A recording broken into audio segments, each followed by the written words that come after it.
आपके द्वारा किया हुआ शुभ या अशुभ कर्म उसका फल जरूर मिलता है। हम पता नहीं कर पाते हैं कि किस कर्म की हमको सज़ा मिल रही है या किस कर्म के कारण हम इतने सुखी हैं। सुख और दुख के पीछे कोई ना कोई हमारे द्वारा कर्म किया हुआ होता है, तभी वह हमको मिलता है। काहू न कोहू सुख दुख कर दाता, निज कृत कर्म भोग सब भ्राता। हमारा कर्म ही भाई बहन पत्नी पति सास ससुर जो भी है संबंध, वो घूमकर हमारे पास जरूर आते हैं। तो क्यों ना हम शुभ कर्म करें जिससे हमें परमात्मा की प्राप्ति हो, मन को शांति मिले, मन को सुकून मिले। जिन बातों को सुनकर हमको सुकून मिले वह बातें सुननी चाहिए और वह कर्म करना चाहिए जिससे हमको अंदर को आराम मिले। भले ही हमसे कोई कितना भी गलत चले, लेकिन हम कोशिश यही करें कि उसके साथ अच्छा चलें। है बहुत कठिन, लेकिन प्रयास करेंगे तो वह बात हो जाएगी। शुभ कर्म का फल अवश्य ही फलता है, इसमें कोई शक नहीं है और ना कोई संदेह है। आप करो शुभ कर्म, आज नहीं कल आपका वह कर्म जरूर फल जाएगा। कहते हैं कोई भी शुभ कर्म आप 12 साल तक नियम से नियमित रूप से डेली करें तो वह आपको फल अवश्य प्राप्त होगा। आप अपना नियम बना लो और उसका पालन करो और फिर देखो उसका प्रभाव क्या पड़ता है। और जिस कार्य के लिए तुमने किया आपको उसका फल जरूर मिलेगा।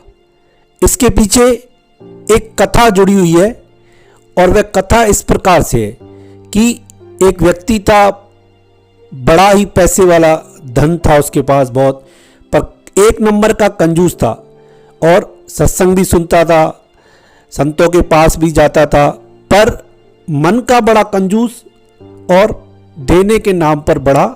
पैसे खर्च करने के लिए मत बोलो, बिना पैसों के काम हो जाए वह काम बोलो। एक बार वह एक संत के पास गया और संत को बोला कि मैं भगवान की सेवा करना चाहता हूँ पर खर्चा नहीं हो, फ्री में हो, तो भगवान ऐसा कोई उपाय बताओ कि जिससे मैं परमात्मा की सेवा करूं, अर्चना पूजा करूं, लेकिन पैसा नहीं लगना चाहिए। फ्री वाला काम बताओ। हर कोई चाहता है फ्री वाला, पैसा नहीं लगे।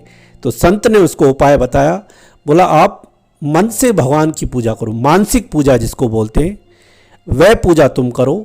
और बोला पैसे तो नहीं लगेंगे, बोला पैसा एक भी नहीं लगेगा आपका, सिर्फ आप मन से भगवान को भोग लगाओ, भगवान को स्नान कराओ, भगवान को वस्त्र पहनाओ, तरह तरह के पदार्थ लाओ, भोग लगाओ, सिर्फ मन से, पैसों का कोई चक्कर ही नहीं है। उसने बोला ये बढ़िया है।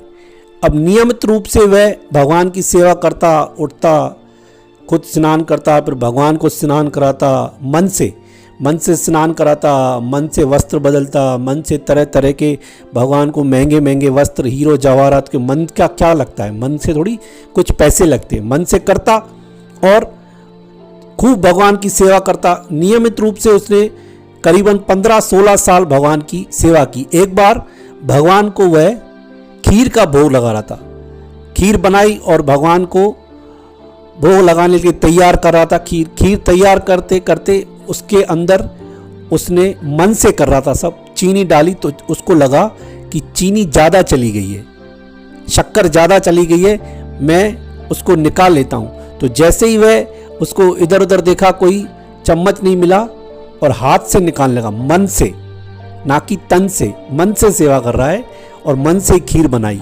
भोग लगाने के लिए जो खीर बनाई तो उसमें शक्कर ज़्यादा पड़ गई, तो हाथ से उस शक्कर को निकाल रहा था तो भगवान ने आकर उसका हाथ पकड़ लिया मन में ही, और भगवान का स्पर्श जब उसको हुआ तो स्पर्श से उसका जीवन बदल गया। साक्षात भगवान ने आकर उसको दर्शन दिया। लेकिन कितने साल, 15-16 साल मानसिक पूजा की, तब 1-2 दिन में नहीं। मानसिक पूजा का फल तब मिलता है, या आपके द्वारा किया हुआ शुभ कर्म उसका फल तब मिलता है जब उसको आप काफ़ी समय तक करो। हम चाहते हैं कि हम सुबह को माला घुमाएं, सुबह को पूजा करें और शाम को भगवान मिल जाए, नहीं। हर चीज़ को टाइम लगता है।